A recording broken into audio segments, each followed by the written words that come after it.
चीन में फैले कोरोना वायरस की पड़ताल के लिए अमेरिका एक बार फिर अलर्ट हो गया है। अमेरिकी राष्ट्रपति जो बाइडेन ने खुफिया एजेंसियों को कोरोना वायरस महामारी का जन्मस्थान तलाशने के लिए दोगुनी कोशिश करने को कहा।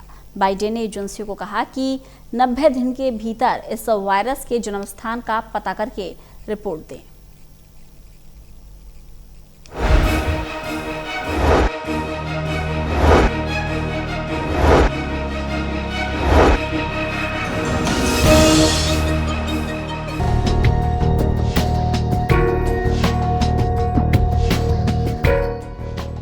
चीन की बढ़ सकती है मुश्किलें, चालबाज चीन की खुल सकती है पोल।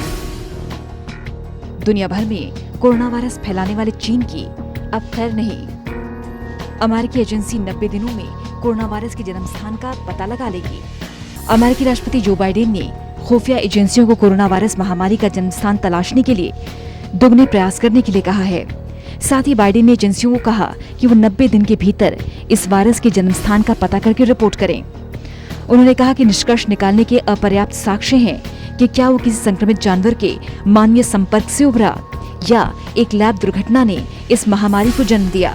बाइडेन ने कहा, खुफिया समुदाय के अधिकतर लोग इस पर यकीन नहीं करते कि एक बात के दूसरे की तुलना में सही होने का आकलन करने के लिए पर्याप्त जानकारी मौजूद है। उन्होंने अमेरिकी राष्ट्रीय प्रयोगशालाओं को जांचकर्ताओं की मदद करने का निर्देश दिया और चीन से अंतर्राष्ट्रीय जांचों में सहयोग करने की अपील। वहीं WHO उस सिद्धांत का दोबारा अध्ययन कर सकता है जिसके तहत कोरोना वायरस की उत्पत्ति चीन की वुहान लैब से हुई मानी जाती है। इसके बाद वो पूरी दुनिया में फैल गया। इस बीच दुनिया में इस वायरस से अब तक 16 करोड़ 85 लाख लोग संक्रमित हो चुके हैं, जबकि 35 लाख 1,000 लोग अपनी जान गंवा चुके हैं। आंकड़े के मुताबिक चीन में जब सबसे पहले बीमारी फैली तब कोरोना वायरस के लिए जानवरों की व्यापक जांच पर चीनी डाटा की अनदेखी की गई। इसे WHO के वैज्ञानिकों के एक स्रोत के मुताबिक वायरस उत्पत्ति की जांच का अहम क्षेत्र माना गया। माना जा रहा है कि चीन उस समय अपने आंकड़े छिपा रहा था। रिपोर्ट के मुताबिक WHO के जिस पैनल ने मार्च में चीन जाकर अध्ययन किया, उसकी रिपोर्ट 200 पन्नों में निहित है। लेकिन उस वक्त एक्सपर्ट्स ने कई मुद्दों पर गौर नहीं किया। ऐसे में डाटा का अधिक पारदर्शिता के साथ अध्ययन करने के लिए WHO के वैज्ञानिक एक बार फिर इस पर अध्ययन कर सकते हैं। हालांकि इसके लिए अभी कोई तारीख तय नहीं की गई है, लेकिन सूत्रों के मुताबिक इस बार एक बड़ा जांच दल चीन जा सकता है। वुहान लैब की भी जांच हो सकती है।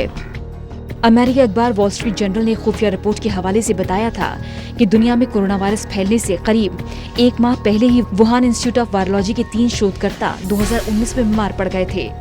उन्होंने अस्पताल से मदद मांगी थी। अमेरिकी खुफिया रिपोर्ट में वुहान लैब के बीमार शोधकर्ताओं की संख्या, उनके बीमार पड़ने के समय और अस्पताल से जुड़ी सूचनाएं विस्तार से दी गई हैं। ऐसे में चीन की चाल का पर्दाफाश हो सकता है। अमेरिका के इस फैसले से चीन की मुश्किलें बढ़ सकती हैं। कोरोना की उत्पत्ति पर अमेरिका ने एक बार फिर चीन पर पारदर्शी जांच का दबाव बनाया। व्हाइट हाउस के वरिष्ठ सलाहकार एंडी सेल्विक ने कहा, दुनिया को कोरोना की जड़ का पता लगाने की जरूरत है। उन्होंने कहा कि इस मामले में चीन और WHO को निश्चित जवाब पर पहुंचने के लिए और कोशिशें करने की जरूरत है, जबकि हमें नहीं लगता कि अभी ऐसा हो रहा है। अमेरिकी खुफिया रिपोर्ट में दावा किया गया कि दुनिया के सामने कोरोना महामारी उजागर होने के 1 माह पहले ही इस प्रयोगशाला के 3 कर्मचारी न सिर्फ बीमार पड़े बल्कि उन्होंने अस्पताल में इलाज भी कराया। WHO की कोरोना उत्पत्ति पर अगले चरण की जांच संबंधी चर्चा को लेकर होने वाली बैठक के ठीक पहले आई है। इसके चलते माना जा रहा है कि WHO के लिए इसे नजरअंदाज करना आसान नहीं होगा। जल्द ही WHO की टीम जांच के लिए चीन जा सकती है। Special desk, total news.